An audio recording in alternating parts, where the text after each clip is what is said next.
Depuis 2019, beaucoup de choses se sont passées. On a été frappé par le virus. Beaucoup des étudiants ont quitté la Chine, supposant que la Chine était la place la plus dangereuse au monde. Ils ont fui et après, la Chine a fermé ses frontières. Il n'y avait plus des étudiants qui pouvaient rentrer en Chine. Donc, tout le monde a été bloqué dans son pays pour faire le cours en ligne, ce qui n'a pas été du tout facile pour les étudiants. Et très récemment, on a annoncé le retour des étudiants en Chine, mais encore une fois mise en danger entre guillemets par la politique de zéro Covid.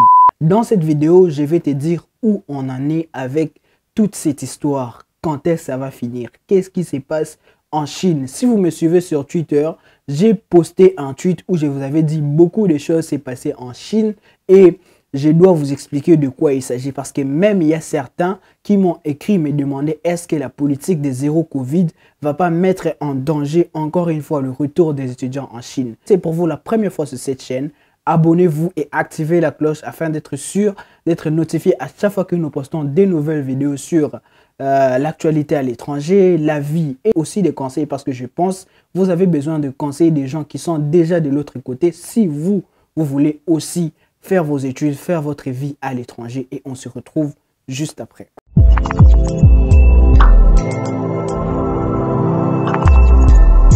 Et j'espère que vous allez bien, moi ça va très bien, Dieu merci. Je suis sûr qu'on va terminer cette année 2022 en bonne santé. Depuis 2019, la Chine a fermé les frontières à cause du virus que vous connaissez tous.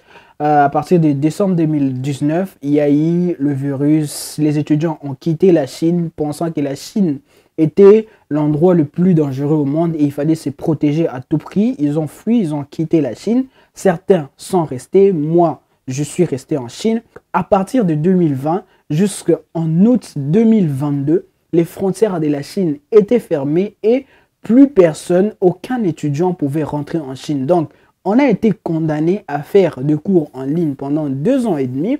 Et comme vous le savez, à un moment, ça fatigue, on se lasse et ça crée des rébellions. Donc, les étudiants ont commencé à menacer les professeurs dans le groupe. Les étudiants ont commencé à boycotter les cours. Certains ont abandonné, certains ont changé de destination. Et à partir du 25 août, la Chine a donné le feu vert sur le retour des étudiants en Chine. Et c'est là qu'il y a l'apparition du mot magique NOC. Le mot NOC arrive, on doit vous donner désormais le NOC pour avoir le visa de la Chine.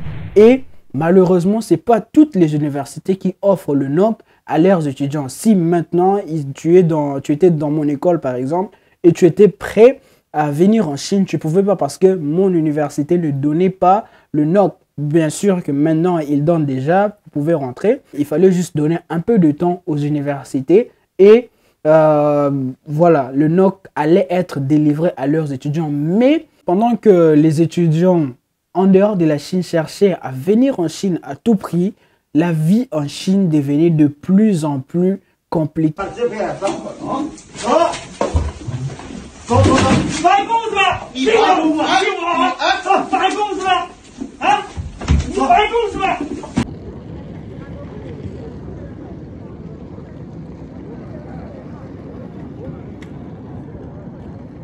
Ce que je dois vous le dire, à partir du mois de septembre, tous les 2 jours, tu devais faire un test. Si dans le système, tu avais plus de 2 jours sans faire les tests, tu n'avais plus accès aux moyens de transport public, à des endroits publics. Tu ne pouvais que rester dans ta chambre. Il faut comprendre aussi que quand tu ne peux pas accéder au supermarché, tu ne peux pas entrer dans le marché, voilà, le grand marché pour acheter le stock. Voilà, il n'y a plus moyen de vivre. Tu ne peux rien acheter, tu ne peux rien faire. Tu ne peux que rester dans ta chambre. Et là, ça est devenu de plus en plus compliqué.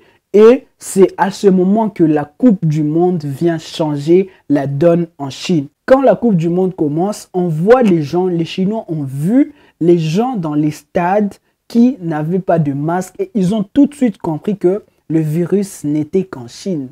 Le virus, on les a fait gober que le virus était encore dans le monde, mais à partir de ça, ils ont compris que le virus n'était que en Chine. Et c'est à ce moment précis qu'ils ont commencé à se révolter dans les rues. Ils sont descendus dans les rues pour se révolter contre le gouvernement et ça m'a surpris.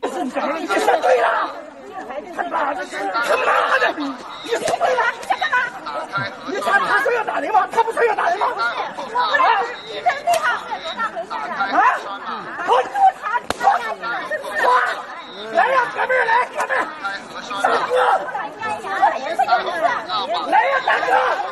Si vous connaissez vraiment l'histoire de la population chinoise, s'il y a une des choses qu'ils ne peuvent pas faire ou qu'ils ont fait une fois dans 100 ans, c'est aller dans le riz et se révolter contre le gouvernement. Il y a même eu des chants qui demandaient au président de la République populaire de la Chine de démissionner de son poste parce qu'il était incapable de gérer le cas de Covid.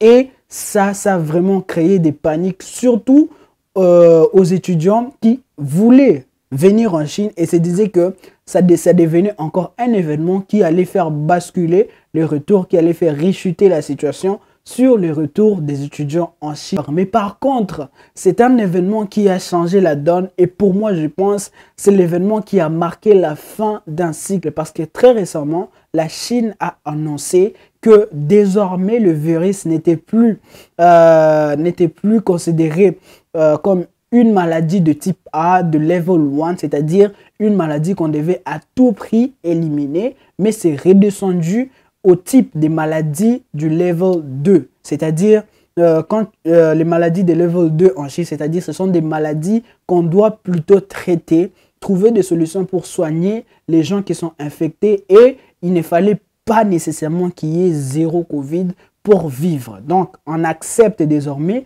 les gens qui ont Covid. C'est possible d'avoir le virus et rester chez soi. D'ailleurs, un exemple très récent, dans mon université, on a eu récemment beaucoup de cas de virus et personne n'a été mise en quarantaine. Tu es resté dans ta chambre. Tu appelles même ton professeur pour lui dire « Je suis infecté. Comment j'ai fait? Qu'est-ce que j'ai fait ?» On te dit « Tu restes dans ta chambre. Après 2 jours, tu fais encore le test. Si c'est négatif, tu peux sortir. » Donc, c'est comme si, voilà, tu es malade normalement. Tu pars même toi-même à l'hôpital. On sait que tu es positif. Toi-même, tu pars à l'hôpital. Tu fais le test.